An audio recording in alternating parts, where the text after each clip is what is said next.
네, 오늘 주시는 하나님의 말씀은 구약성경 출애굽기 2장 구약성경이고요. 출애굽기 2장 15절에서 22절까지 말씀 보도록 하겠습니다. 모세는 나그네 신앙이었다라는 제목으로 오늘 말씀을 나누려고 하는데요. 계속 저희가 이제 그 출애굽기 말씀을 보고 있죠. 지난 시간에는 그 모세가 상주심을 바라는 그런 신앙을 가졌기 때문에 애굽 왕족의 기회를 거절했고, 또 죄악 속에서 쾌락을 누리며 사는 것보다 하나님의 백성으로 고통 가운데 사는 것을 더 좋아했다고 했습니다. 그런 신앙을 가져서 그랬는지 자신을 하나님을 섬기는 히브리인이라 여겼던 그 모세는 동족이 학대당하는 광경을 보자 악한 애굽인을 죽이게 되는데요. 이로 인해서 그는 쫓기는 신세가 되고 말았습니다. 그러니까 선을 행했는데도 오갈 데 없이 궁지에 몰리게 된 것입니다. 자, 그렇다면 그 후에 모세는 어떻게 되었을까요? 다 같이 보려고 하는데요. 출애굽기 2장 15절 말씀 읽고 계속 보도록 하겠습니다. 출애굽기 2장 15절 바로가 같이 한번 읽습니다. 시작. 바로가 이 일을 듣고 모세를 죽이고자 하여 찾는지라. 모세가 바로의 낯을 피하여 미디안 땅에 머물며 하루는 우물 곁에 앉았더라. 아멘. 자, 모세가 애굽인을 죽였다는 얘기를 듣고 이 애굽의 바로 왕은 모세를 죽이려고 찾습니다.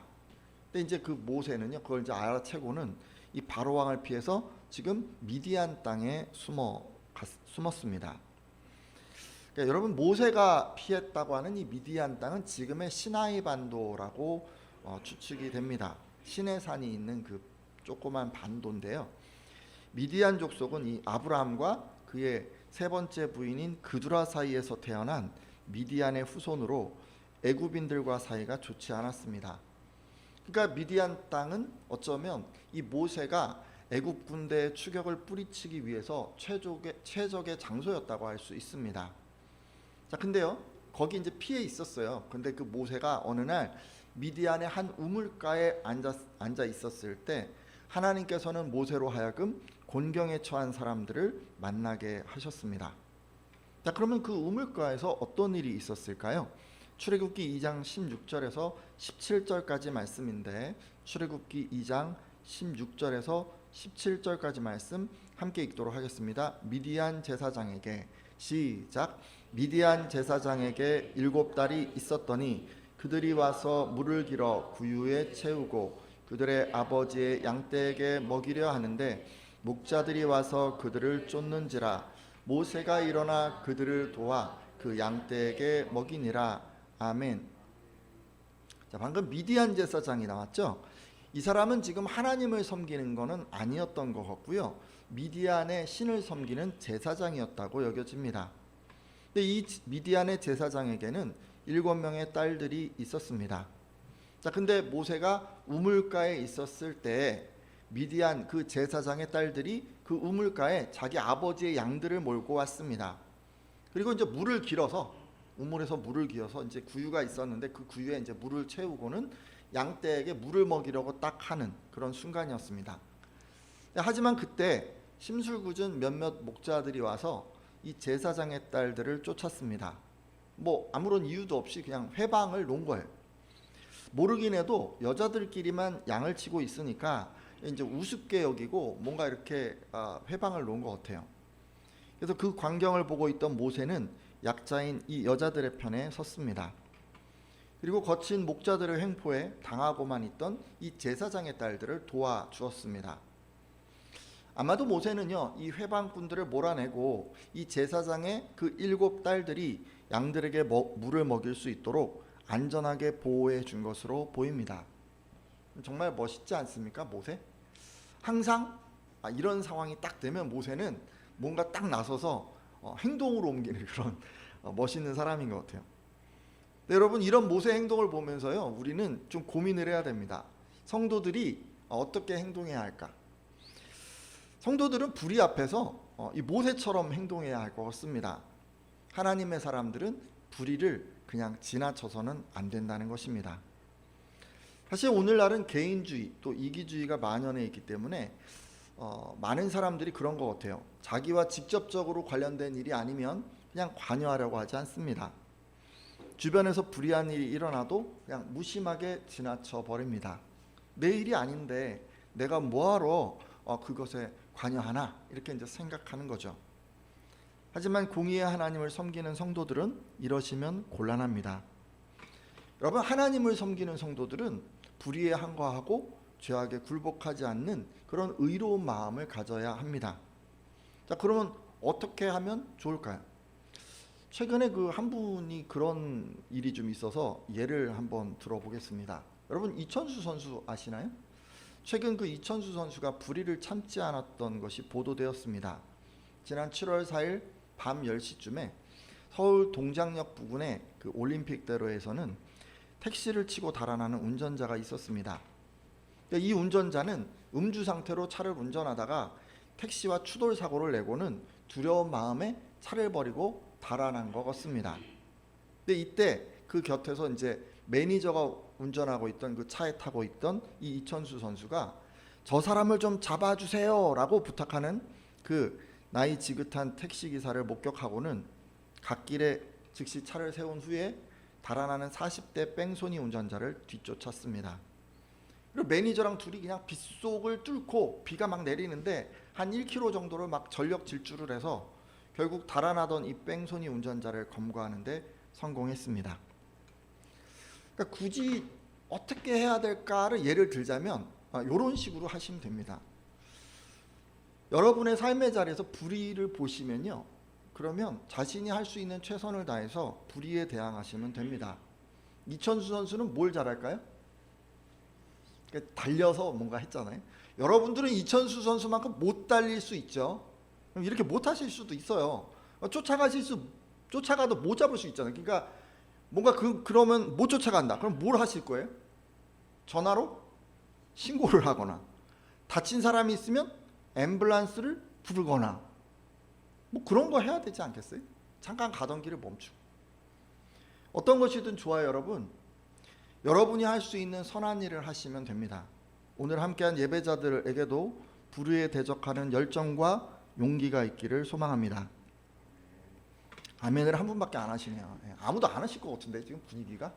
여러분 꼭 하셔야 돼요. 그런 상황을 보시면 그냥 지나치시면 안 돼요. 그런 사람을 지나치면 여러분이 어려움을 당했을 때 수많은 사람들이 지나치게 될 것입니다. 절대 지나치지 마세요. 도와주세요.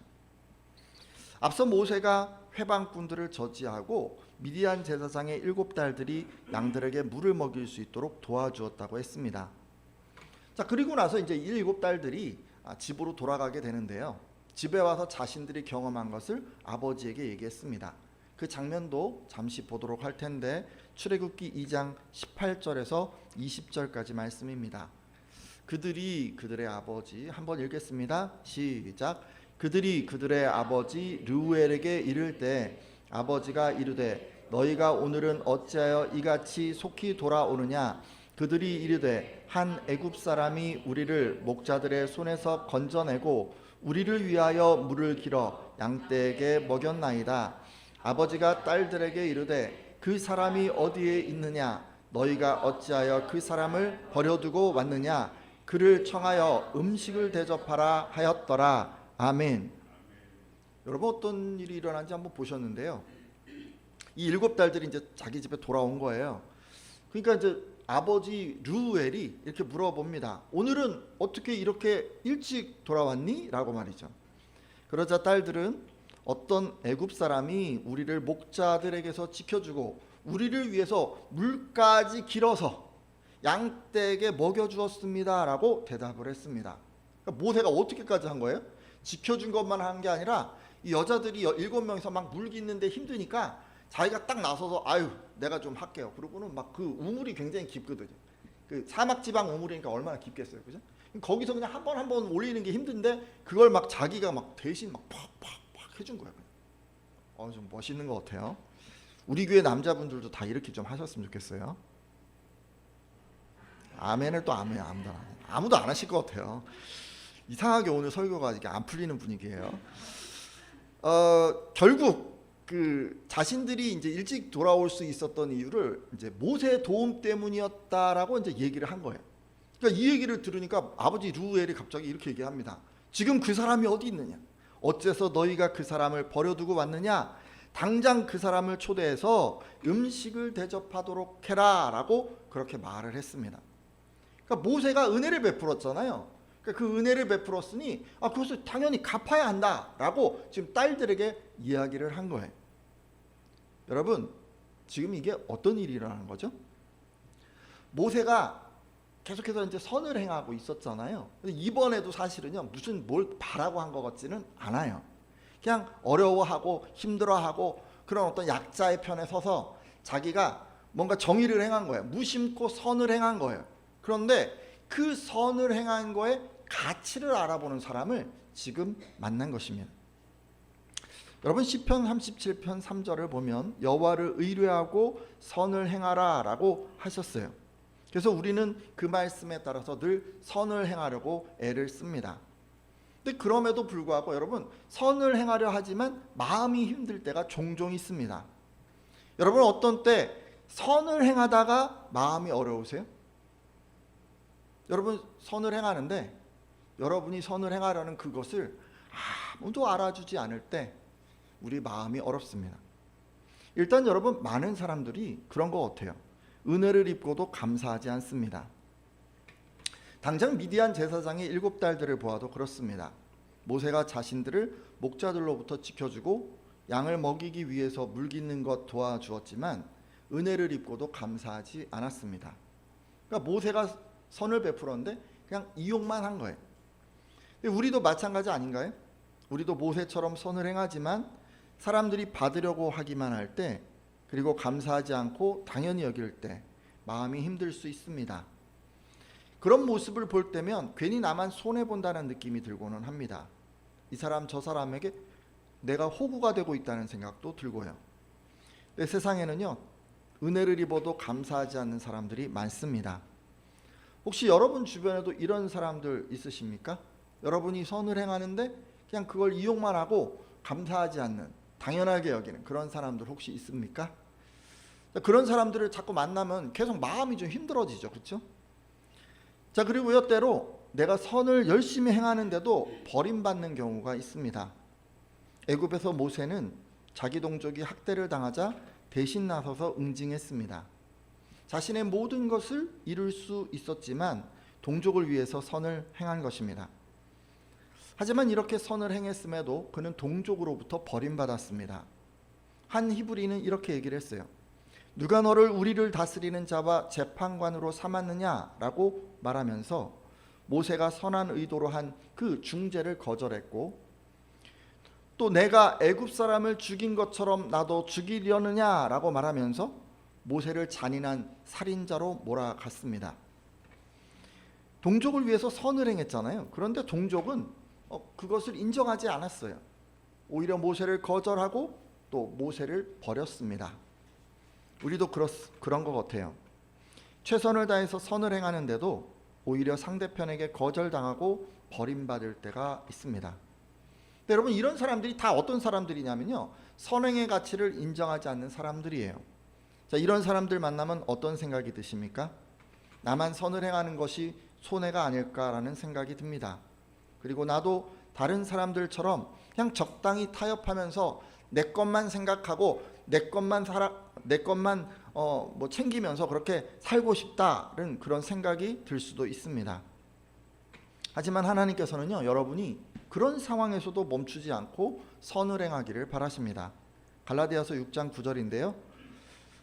갈라디아서 6장 9절에는 이렇게 말을 합니다. 우리가 선을 행하되 낙심하지 말지니 포기하지 아니하면 때가 이름에 거두리라 라고 말이죠. 하나님께서는요, 선한 일을 하다가 낙심하지 말라고 하십니다. 중도에 포기하지만 않는다면 반드시 거둘 때가 온다고 하면서 말이죠. 따라서 여러분은 사람들이 여러분에게 감사하지 않고 때로는 거절하고 심지어 버리더라도 끝까지 선을 행하는 분들 되어 주십시오. 때가 이르면 거두게 됩니다. 여러분, 절대 이게 쉽지는 않지만 이것이 여러분을 향하신 하나님의 뜻입니다. 근데 다행스럽게 모세도 낙심하지 않고 계속해서 선을 베풀었던 것 같습니다. 사람들은 모세가 은혜를 베풀어도 감사하지 않고 심지어 어떤 이는 버리기까지 했지만 모세는 멈추지 않고 계속 선을 행했던 것입니다. 자, 그러면 그럴 때 하나님께서 주시는 최대의 선물은 무엇일까요? 내가 계속해서 선을 지금 행하고 있어요. 근데 아무도 알아주지 않아요. 근데 막 힘들잖아요. 근데도 그것을 잘 인내하면서 계속해서 선을 베풀어 갈 때 하나님이 주시는 선물은 그 선함의 가치를 아는 한 사람을 만나게 하시는 것입니다. 여러분, 그러면 어떤 일이 일어나죠? 서로 마음이 통하겠죠? 그 사람은 여러분의 삶을 온전히 공감할 것입니다. 그러면 얼마나 좋을까요? 그렇게만 될 수 있다면 그간의 서러운 시간들이 눈 녹듯 녹아내릴 것만 같습니다. 자, 근데요, 지금 모세에게 그런 일이 일어난 거예요. 모세가 행한 그 선행을 가치 있게 여기는 사람을 만난 것입니다. 자, 그러면 이런 만남을 가진 후에 모세는 어떻게 되었을까요? 출애굽기 2장 21절에서 22절까지 말씀인데요. 같이 한번 읽겠습니다. 모세가 그와 같이 읽습니다. 시작. 모세가 그와 동거하기를 기뻐하며 그가 그의 딸 십보라를 모세에게 주었더니 그가 아들을 낳음에 모세가 그의 이름을 게르솜이라 하여 이르되 내가 타국에서 나그네가 되었음이라 하였더라. 아멘.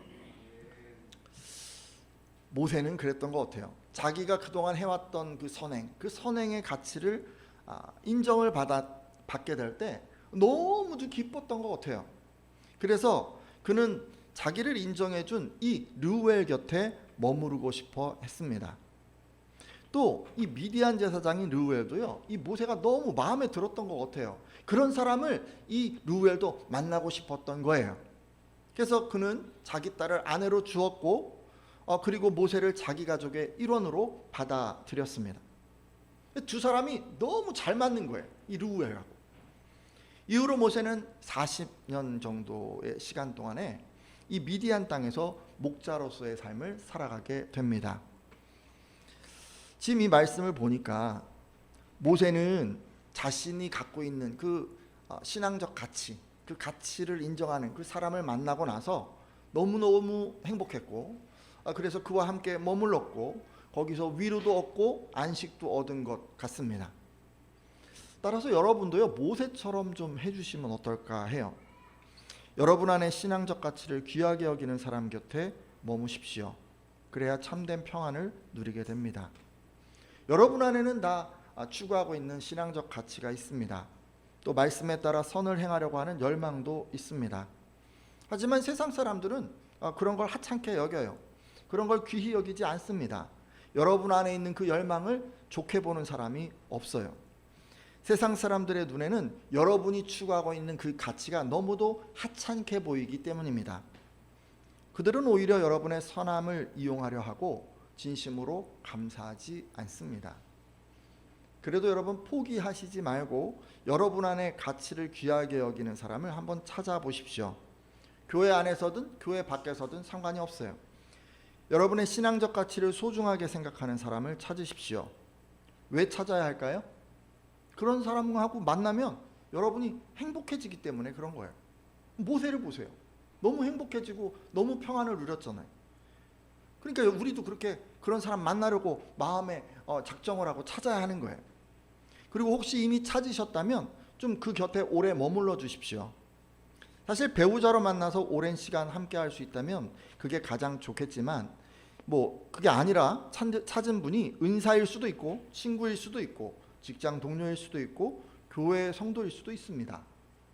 여러분, 어떤 사람이든지 여러분 안에 그 신앙적 가치를 인정해 주는 사람과 함께하는 시간을 늘려 가십시오. 일부러라도 돈을 들이고 시간을 내서라도 자주 만나세요. 그것이 여러분 안에 평안을 누려가는 비법입니다. 자, 그리고 이제 미디안 땅에서요, 이 모세는 십보라라고 하는 여인과 이제 가정을 이뤘어요. 그렇죠? 그리고 나서 첫 아들을 낳았다고 합니다. 그 아들 이름 아까 읽으셨는데 생각이 나시나요? 게르솜. 근데 그 게르솜이요, 내가 낯선 땅에서 나그네가 되었구나라고 하면서 이 이름을 게르솜이라고 지은 거예요. 사실 연고도 없는 타지에서 가정을 이루고 첫 아들을 낳았으니까 얼마나 기뻤을까요? 모르긴 해도 이 순간이 모세의 인생에서 가장 행복한 순간이 아니었을까 생각해 보는데요. 근데 그런 행복한 순간에도 모세는 자신이 나그네다라는 사실을 잊지 않았습니다. 그는요, 늘 나는 나그네로 여기 있다라고 생각하면서 살았습니다. 그리고 그것을 잊지 않기 위해서 그 아들의 이름에 나그네의 의미를 담았습니다. 아들의 이름을 부를 때마다 나는 나그네구나 라고 그 사실을 되새긴 거예요. 여러분, 자신을 나그네로 여겼다면, 그렇다면 모세는 자신을 누구라고 생각했을까요? 애굽의 왕족이라고 생각했을까요? 그건 아니겠죠. 모세는 자신을 하나님을 섬기는 히브리인이라고 생각했습니다. 그리고 먼 훗날 가게 될 하나님의 나라를 자신이 머무르게 될 고향이라고 생각했습니다.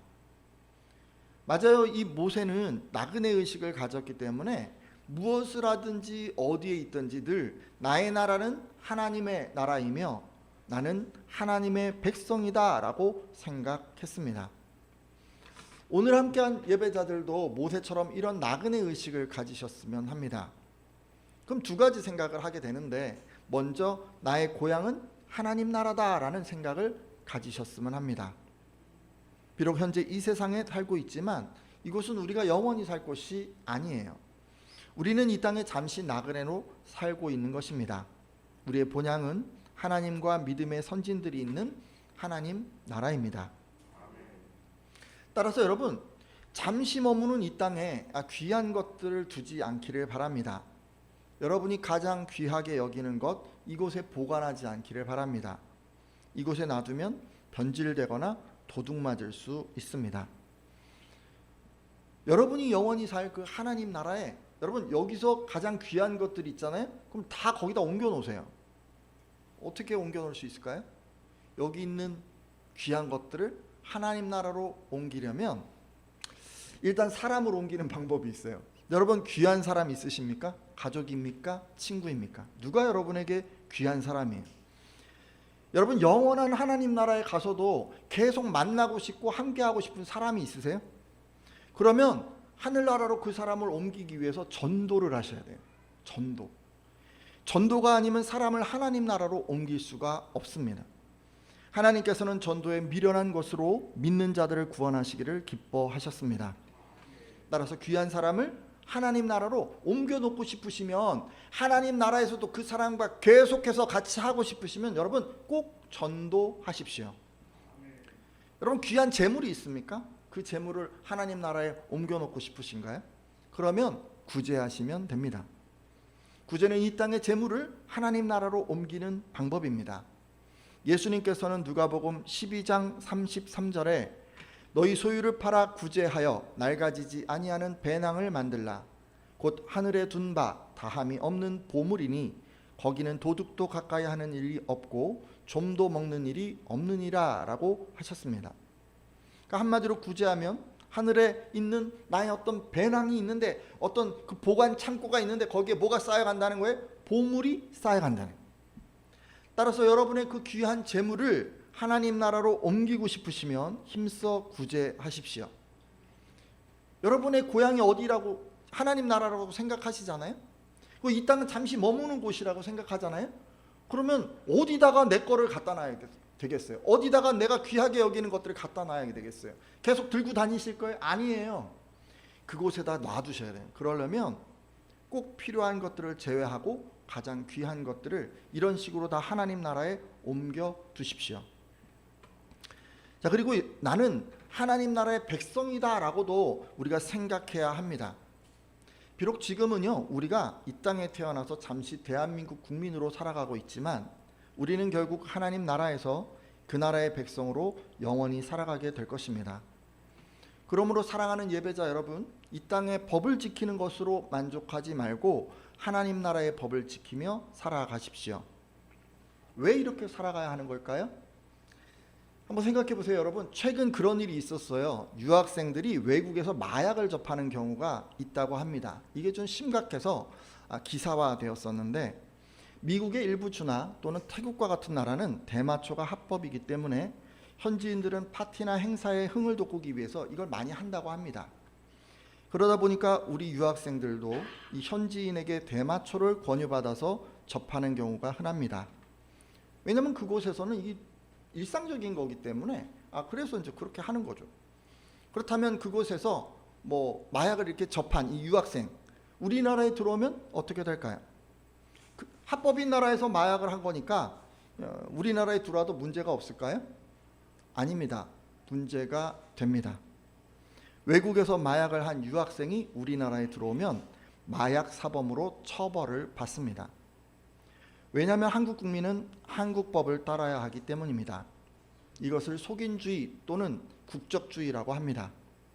여러분, 이런 현실은 우리도 마찬가지예요. 여러분 우리가 이곳에 살고 있어요. 이곳에서 문제가 없어요. 그렇다고 해서 무엇이든지 다 해도 되는 게 아니에요. 우리는 하나님 나라의 백성입니다. 그렇기 때문에 이곳에서도 하나님 나라의 법을 따라야만 합니다. 그렇지 않으면 나중에 하나님 나라에 갔을 때 처벌받게 됩니다. 따라서 오늘 함께한 예배자들은 이 땅의 법을 지키는 것으로 만족하지 말고 하나님 나라의 법을 지키며 살아가십시오. 이 땅에 잠시 머무르긴 하지만 우리는 하나님 나라의 백성이기 때문입니다. 이제 말씀을 맺고 기도하려고 하는데요.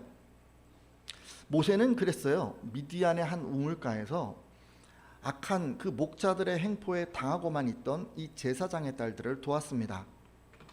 사실 모세는 어려운 상황에 있었어요. 그럼에도 굴하지 않고 그 상황에서 최선을 다해서 선을 행했던 것입니다.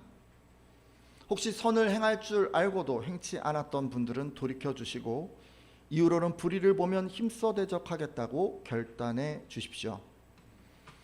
그리고 모세가요, 포기하지 않고 선을 행할 때 결국 선함의 가치를 알아봐주는 사람을 만나서 위로를 얻었다고 했습니다. 혹시 선을 행하다가 낙심한 분 계시다면 돌이켜 주시고 이후로는 멈추거나 포기하지 않고 선을 행하겠다고 결단해 주십시오. 그리고 제가 한 가지, 모세는 나그네 의식을 가지고 살았다고도 말씀드렸습니다. 여러분, 나그네 의식을 가지면 구제와 선교를 열심히 할 수밖에 없어요. 그리고 하나님 나라의 법을 지킬 수밖에 없으면, 그런데 그런 것들 다 게을리했거나 그저 이 땅의 법을 지키는 것으로 만족했던 분이 계시다면 돌이켜 주시고 이후로는 구제와 전도에 힘써 하나님 나라의 법을 지켜가겠다고 결단해 주십시오.